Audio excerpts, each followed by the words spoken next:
प्रिय छात्र एवं छात्राओं, दुर्गा पूजा के बाद आज दूसरा वीडियो दिनांक 16/10/2024 को मैं प्रस्तुत कर रहा हूं और यह टॉपिक्स होगा संथाल विद्रोह। यह भी बहुत इम्पोर्टेंट है। जनजाति के विद्रोह में संथाल विद्रोह काफी महत्वपूर्ण माना जाता है। अब इस संथाल विद्रोह को मैं पूरा डिस्क्रिप्टिव रूप में पूरा समझा रहा हूं, आपके बीच आ रहा हूं। तो मैंने लिखा संथाल विद्रोह 1855 और 56। शीर्षक है जनजाति विद्रोह में संथाल विद्रोह 1855 और 56।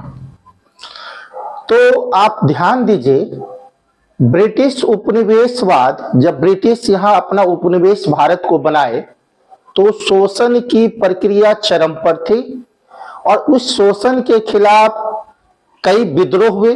उस विद्रोह में जनजाति विद्रोह भी हुआ और उस जनजाति विद्रोह में सबसे अति महत्वपूर्ण विद्रोह संथाल विद्रोह भी माना जाता है।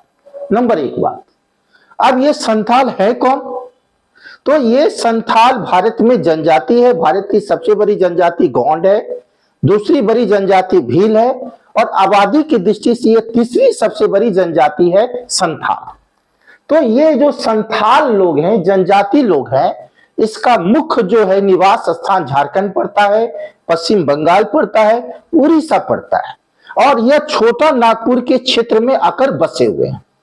अब बात होती है कि 1832 के आसपास जो साहेबगंज है, जो गोड्डा है, देवघर है, पाकुर है, जामतारा है, ये तमाम सारे क्षेत्र को मिलाकर यह संथाल लोग यहाँ बसाए गए और उस क्षेत्र का नाम है दामन एको। बहुत इंपॉर्टेंट चीज बता रहे हैं, दामन एको। तो दामन एको में कौन कौन सा जगह आ गया? दामन एको में आ गया झारखंड का साहेबगंज आ गया, देवघर आ गया, पाकुर आ गया, जामतारा हो गया, गोड्डा हो गया। तमाम यह जो सारा क्षेत्र था जहां संथाल लोग बसे हुए थे और उस क्षेत्र को कहते थे दामन एको। अब बहुत यह 1832 के आसपास है। तो यह जो दामन एको में यह जो बसे थे तो इसका मुख्य व्यवसाय जो है कृषि था, खेती करते थे। लेकिन बात हो गई कि जब यहाँ दामन एको में ये जब खेती करते थे, है ना, तो खेती करने के बाद यहाँ पर बहुत बाहरी लोग आकर बस गए। तो बाहरी लोग जो आकर बसे उसमें साहूकार था, महाजन था, पुलिस व्यवस्था था, जिसको बाहरी लोग को दीकू कहा गया। तो संथाल विद्रोह का जो मुख्य निशाना है वो ब्रिटिश उपनिवेशवाद की नीति के कारण, यानी ब्रिटिश उपनिवेशवाद नीति इसकी जमीन को, इसकी खेती व्यवस्था पर जब प्रहार किया, इस पर शोषण किया, तो ये ब्रिटिश सरकार के खिलाफ हो गया।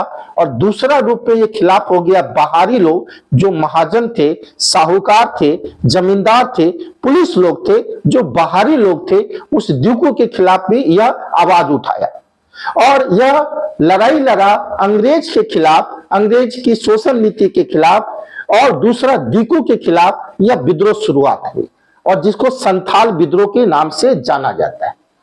अब बात होती है कि यह जो चीनू मांझू का 4 बेटा था, जिसका नाम है सिद्धू, कान्हो, भैरव और चांद, और इसकी 2 बहन थी फूलो और ज्ञानो, यानी 4 भाई और 2 बहन।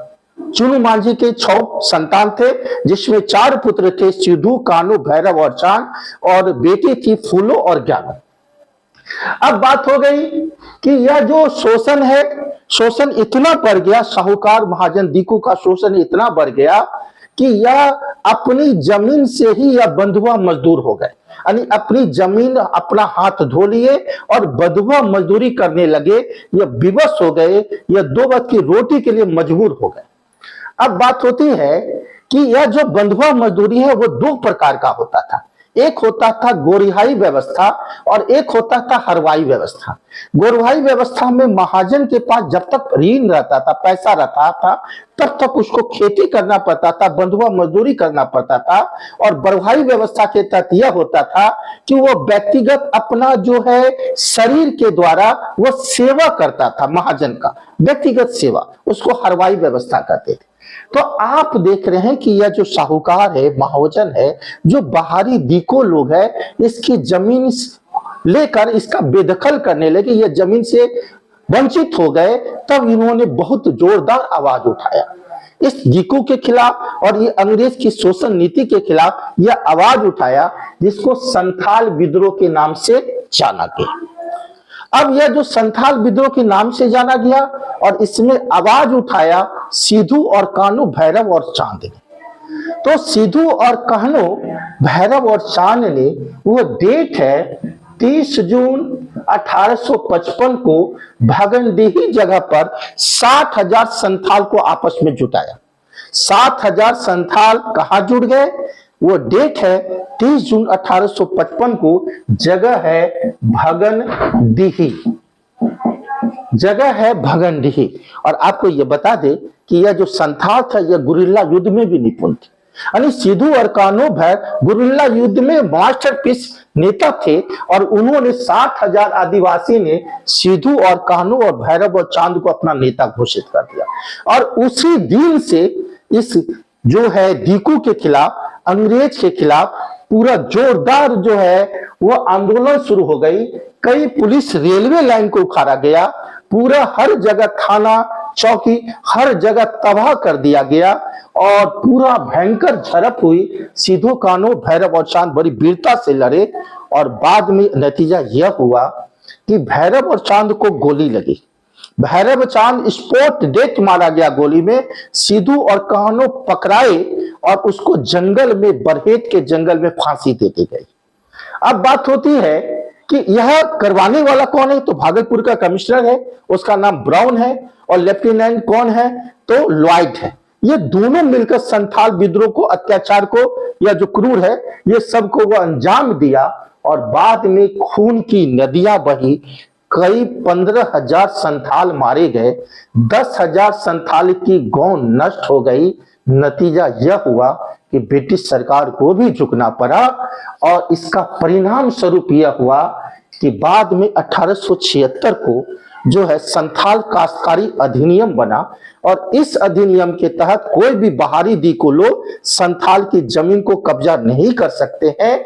और उसके बाद संथाल परगना एक अलग नया क्षेत्र बना और इसकी जो खून की नदियां बही वह उसका काम आया और ये भारत में एक सफल जनजाति विद्रोह की श्रेणी में संथाल विद्रोह आ गया। तो निश्चित तौर पर संथाल विद्रोह को मैं बताया, अच्छी ढंग से आपको प्रस्तुत किया, है ना। तो इसके मुख्य संथाल विद्रोह के बाद मैं नेक्स्ट वीडियो में मुंडा विद्रोह आपको बताने जा रहा हूं, बिरसा मुंडा के बारे में। वो भी बहुत कारगर आपके लिए होगा, पीटी और मेंस दोनों के व्यू से। कई बार मेंस में भी संथाल विद्रोह पर आते हैं, वो भी आपकी काम आएगी। और वो अब फिर आगे में हम मिलते हैं। धन्यवाद।